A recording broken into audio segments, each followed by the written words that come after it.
ഭക്ഷണം പല രീതിയിലും കഴിക്കുന്നവരുണ്ട്. ചിലർ സാവധാനം, ചിലരാകട്ടെ വളരെ വേഗത്തിൽ. വേഗത്തിൽ കഴിക്കുമ്പോൾ ഭക്ഷണം ചവച്ചരയ്ക്കാതെ കഴിക്കുന്നവരുമുണ്ട്. ഇത്തരത്തിൽ ഭക്ഷണം ചവച്ചരയ്ക്കാതെ കഴിക്കുമ്പോൾ വരുന്ന ആരോഗ്യ പ്രശ്നങ്ങൾ ചെറുതല്ല. ഭക്ഷണം ശരിയായി ചവച്ചരച്ച് കഴിക്കാത്തവർക്ക് വയറിന് പ്രശ്നങ്ങൾ ഉണ്ടാകുന്നത് സാധാരണയാണ്. ഭക്ഷണം ചവച്ചരയ്ക്കുമ്പോൾ വായിലെ ഉമിനീർ കൂടുതൽ ഉൽപ്പാദിപ്പിക്കപ്പെടും. ഈ ഉമിനീരും ഭക്ഷണവും കൂടിക്കലർന്ന് വയറ്റിലെത്തുമ്പോൾ ദഹന പ്രക്രിയ ശരിയായി നടക്കും.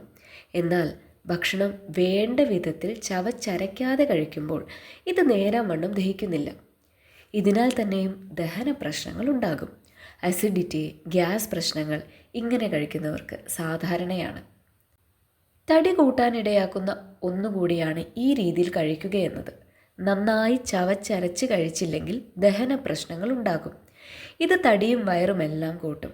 ഇത് മാത്രമല്ല, ഇതേ രീതിയിൽ കഴിക്കുമ്പോൾ ഭക്ഷണം കൂടുതൽ കഴിക്കും. കാരണം നല്ലതുപോലെ ചവച്ചരച്ച് കഴിക്കുമ്പോൾ വയർ പെട്ടെന്ന് നിറഞ്ഞതായി തോന്നും. ഭക്ഷണം കഴിച്ച സംതൃപ്തി ഉണ്ടാകും. എന്നാൽ ചവച്ചരയ്ക്കാതെ കഴിക്കുമ്പോൾ ഈ സംതൃപ്തി ഉണ്ടാകില്ല. ഇതിനാൽ തന്നെയും കൂടുതൽ കഴിക്കാനുള്ള പ്രേരണ തലച്ചോർ നൽകുകയാണ് ചെയ്യുന്നത്. സാവധാനത്തിൽ നല്ലതുപോലെ ചവച്ചരച്ച് കഴിക്കുന്നതാണ് തടിയും വയറുമെല്ലാം കുറയാൻ ഗുണകരം. ഇതുപോലെ കഴിക്കുമ്പോൾ ശരീരത്തിൽ പോഷകങ്ങൾ എത്തുന്നത് കുറയും. അതായത് ഭക്ഷണത്തിലെ എല്ലാ പോഷകങ്ങളും വേണ്ട രീതിയിൽ ആഗിരണം ചെയ്യപ്പെടുന്നില്ല. ഭക്ഷണം ശരീരം വേണ്ട രീതിയിൽ ഉപയോഗിക്കണമെങ്കിൽ ദഹനവും ഇതിനുതകുന്ന ചവച്ചരയ്ക്കലും കൃത്യമായി തന്നെ നടക്കണം. ഇല്ലെങ്കിൽ എത്ര കഴിച്ചാലും പോഷകക്കുറവാകും ഫലം. ഭക്ഷണം ചവച്ചരയ്ക്കാതെ വയറ്റിലെത്തുമ്പോൾ ഇത് ദഹിപ്പിക്കാൻ നമ്മുടെ ശരീരത്തിൽ നിന്നും കൂടുതൽ ഊർജവും വലിച്ചെടുക്കപ്പെടും. ക്ഷീണം തോന്നാനും ഇത് കാരണമാകും.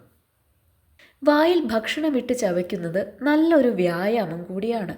വായിലെ കവിളിലെയും മുഖത്തെയും എല്ലാ മസിലുകൾക്ക് ഇത് നല്ല വ്യായാമ ഗുണമാണ് നൽകുന്നത്.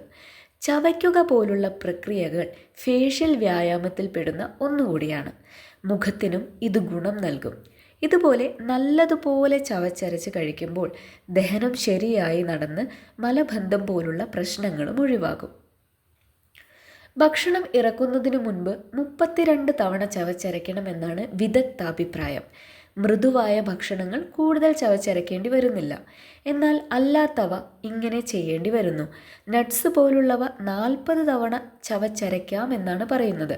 തണ്ണിമത്തൻ പോലുള്ളവ 10 to 15 തവണ വരെയും.